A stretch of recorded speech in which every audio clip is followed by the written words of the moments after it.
It's a humbling experience going through this process, at this time. Been really busy, obviously, and fortunate to have some things unfold the way they did, and just excited to be back with the team here and prepping for the Rose Bowl. Right to your left, first row, James. With that, Marcus, there's been some reports about who you're looking at staff. Have you discussed any opportunity with anyone on this staff? Keith was specifically mentioned, but No, there's no comments on anybody for staff. Go to Andrew, second row to your left. So you've mentioned in your introductory that you were going to come back for the Rose Bowl. Mario said yesterday that you're going to be there in the same capacity, play calling wise. Just what was that discussion like between you and Mario as to how that was going to go, and expressing your desire to want to stick around through this? Yeah, I think it was an opportunity we took together to communicate how we could effectively get it done, and we came in here together and started this thing together 3 years ago, and obviously the conversation was a real one in regards to timeline and stuff like that. And both being professionals, done this a long time, and managing that thing is something we had to consider in regards to all we're doing. And we felt good that we'd go in and do it just as we normally done it, taking care of business back there that we had to do. It's a dead period right now, and got an opportunity to finish it out with the team. And that's a really, really fortunate opportunity I'm excited about. To your left again, Coach Matt. With the dead period, does that allow you to coach in this game? Could you have handled having to recruit and prep for a bowl game? Is that just helpful for you? Yeah, I don't know. I've never done it. Everyone asks, what's it going to be like? How you do it? I said, I don't know. I'm humble enough to say I don't know. It's the first time doing it, but I think the dead period obviously plays into the ability to do it. I don't know if you could do it without a staff and do the recruiting on the road. It'd probably be really, really hard. So, but fortunate for us, it worked out this way. Back to Andrew. As far as the experience of having seen a coach kind of go and play calling have to sort of change up the way it was in the Vegas Bowl, did that kind of play into the decision to want to stick around and maintain some continuity at all? No, we didn't talk about that at any point. In front to James. on the throwback lateral in the Pac12 Championship game, Marcus, who drew the inspiration from the Texas play, who saw it, who installed that? We've been talking about that play since spring, actually, to Panay, because he's so athletic when those guys run around. He's just such an amazing athlete. We've been talking about that play for a long time, and it was a great opportunity to give him an opportunity to get in there. It was fun to see him, how athletic he was, obviously. We know it, but now everyone else kind of can see it. To your right, Coach Warren. Marcus, you're now a descendant, for lack of a better term, of the Coach Cristobal coaching tree. What is it that you'll bring from him and his style and this program to UNLV? Well, I think the thing that we've done here the last 3 years, we all take a lot of pride in, and I think piecing that thing together and being under coach here the last 2 years has been special in regards to how we see things. I think we're together because we saw things in the beginning the same, and I think that the accountability and discipline and structure and a lot of things within the program itself will carry on. I think that's probably pretty eminent in a lot of coaches when you move forward, is you take what has been really productive for you and effective, and you move forward in that. And we're all a product of our mentors, and the last couple of years being a great example of things that we'll move forward with, and then in the past of guys that I've had a chance to fortunate enough to be around and see. And so there'll be a lot of similarities in things we do, and because we believe in it, and it's worked. Back to Matt, front row. Looking towards the game that you have to coach, what's just your thoughts of Wisconsin and kind of their front seven and the defense you're going to face? Yeah, it's obviously a great team. You don't get to the Rose Bowl by not being a great team. They're well coached, they're disciplined, they're physical. They've got a really nice scheme in regards to how they utilize their guys up front. Coverage elements, third down, their red zone plan. I mean, a well-coached football team that's really fundamentally sound. They play physical Big Ten football. We've got our hands full.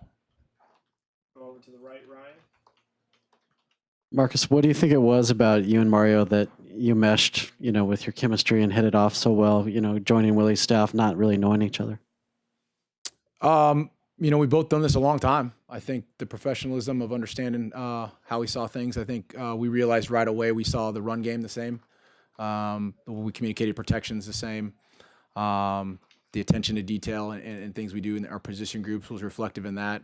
There was a lot of commonalities. I think you end up in many of the situations you're in this profession of finding guys within the building that you meet well with, and and it's been that way.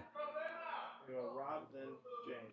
Obviously, done a lot of work with Justin. I just wonder what the communication process with him and when it was decided you were going to be around this month, kind of what were your thoughts and emotions on that, on getting to go through this with him one more time, and also what you perceived his reaction to be. Obviously the first thing in my mind was the chance to be around the team and the greater group and finish kind of what we've all done together. Independently thinking through the relationship, which you asked about, Rob, and with me and Justin, and what we've kind of developed within our room, the quarterback room, was obviously something pretty special. And so our communication through that process was open. When I got the job, he was actually, believe, at the Campbell Award, and so more than anything was to call him to congratulate him on that. And more than anything was an awesome opportunity. We both were on two lines. The communication was pretty cool at the right timing. And then obviously talking to Coach first, and then being able to talk to Justin. More importantly, was talking to Coach and to see how we both felt about being able to juggle it, and then tell Justin, and get with him about finishing this thing out. It's a pretty special opportunity we've got, and fortunate to be in it. Then front to James. I had a follow on that front, Marcus. Excuse me. With 3 years of experience of working with Justin, just how will that? I'm not sure. Best of luck to you in trying to get a player that good at UNLV, certainly going forward. But what does this experience provide for you? Where obviously it's going to be the first thing you mentioned in recruiting, a first-round pick, all those things. But what does the experience of that provide for you, and what was that embrace like? Obviously, I captured that between you and him after the Pac-12 title game. Yeah, I mean, when you spend as much time as we do with our guys over the course of obviously years now, the player-coach relationship can be about as close as anything can be, besides being really a kin relationship. I think that the time you spend and the things you do to work through those parts of a young man's life, you're just fortunate as a coach to be part of. And there's been a lot of things that have on and off the field we've shared, and you develop a really close bond. And there's I think you alluded to, more over the player that you may not get, but I think the relationships you do. I have relationships with guys I've coached for, maybe 14 years ago that have all hit me up, and the bond we have, and the ability to call and tell me about their families and their jobs and professions, and really most of the time those conversations you have with those guys, I bet 80% of them now have nothing to do with a game you guys coached. It's the relationship you had. It's the way you got them through something. It's something you shared that made them a better man, a better husband, a better father, a better friend. Go back down to the right to Warren. Marcus, I'm not familiar with your Rose Bowl history. I don't know if you've coached in the game before or been there before.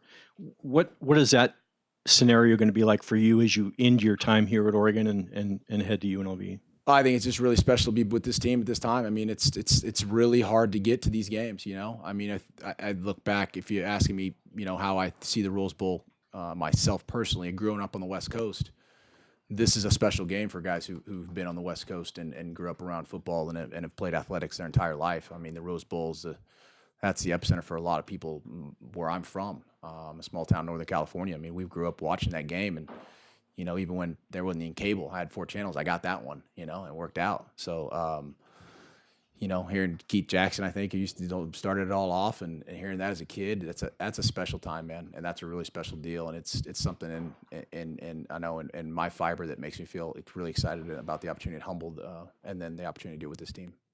Second row, Andrew. Coach, the vast majority of coordinators have the aspirations of becoming a head coach at some point in their life, in their career. Obviously, a lot of factors kind of go into that. What factors were there for you, in addition to just this job, but where you are professionally, where you are personally, that made it right to want to take this step into the head coaching world?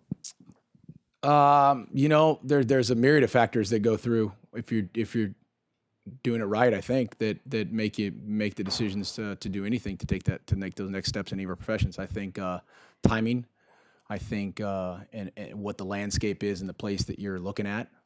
There's a great opportunity there. I don't want to get too far into UNLV, you guys, to focus on Oregon, but it was the right timing with the right people at the right place, and I just was humbled and fired up to have the opportunity to even be part of it. Back to James. You shared with me after in Santa Clara, Marcus, just how trying this season was for you. If you would like to share a little bit more of just how trying this was for you, for your family, for a lot of things that we just didn't see this year Yeah, and what that trip meant. Yeah, for respectfully, I appreciate you asking and understand that. I think there's some personal things that I'd rather keep close to the vest. well, then what was the trip like because of those personal things to take to Las Vegas with Kelly, with Cruz, to be able to do that when they weren't always there this season? I think it was, I think regardless of anyone's travel or path they take anywhere, I think a step like that with your family is a really, really special one. And to have my family involved throughout the course of this career and in a tough career for families, it was a really, really awesome opportunity to have them around and take the next step. Time for a couple more, Matt. Realize you won't get to coach him, but you recruited him for over a year. Just your thoughts on Jay Butterfield and just who he is as a player? High character, high output, low ego. Perfect. Great family. Comes from a really good family. Comes from a good background. Coached well by Coach Partridge there, and I think the upside is huge. Has all the skills and all the traits. Continues to add to that room that obviously the lineage of quarterbacks here at Oregon we hold high, and I think he's going to be another one in the chain of guys who's going to be really special. To the right, Ryan. And we'll end right here with James. I was going to ask something similar, but the two young quarterbacks you have on the roster, and then obviously signing two yesterday, have all come since you guys got here. How do you see that position shaping up post Herbert, that competition? I'm excited to see it from afar. I think they're in great shape. I think Oregon's in an awesome situation here moving forward with those gentlemen in that room. Happy to have the relationship we have with them, and excited to see them move forward. Last one, James. There would be many here and elsewhere, Marcus, who would say that you didn't necessarily get a fair shake at times from a fan base who, whether it was the pistol or play calling, whatever the criticism was at the given time. Why do you think some of that was? And as you transition to your new role where they were just running pistol, and I'm sure there's some in that fan base who may like it and some who may say, well, wait, it wasn't working so well. How do you go about framing what your offense is as you transition, where some of what that fan base is hearing is the criticism that fair or unfair from this fan base? Yeah, we just have to work off the results. I mean, you can't always be looking around and worrying about that stuff. We've done this for a long time. We specialize in it. We believe in it. Most coaches do. I've put a lot of time and thought into it. You can't get carried away too much with the outside perspectives in regards to some of those things, and you just got to make sure that you're founded in what you believe in, and you're trying to do things as effectively as you can. I think we move forward saying, we like what we did and like we put on paper, and like the results we've getting ready to play in the Rose Bowl, and had an effective outfit and excited about that.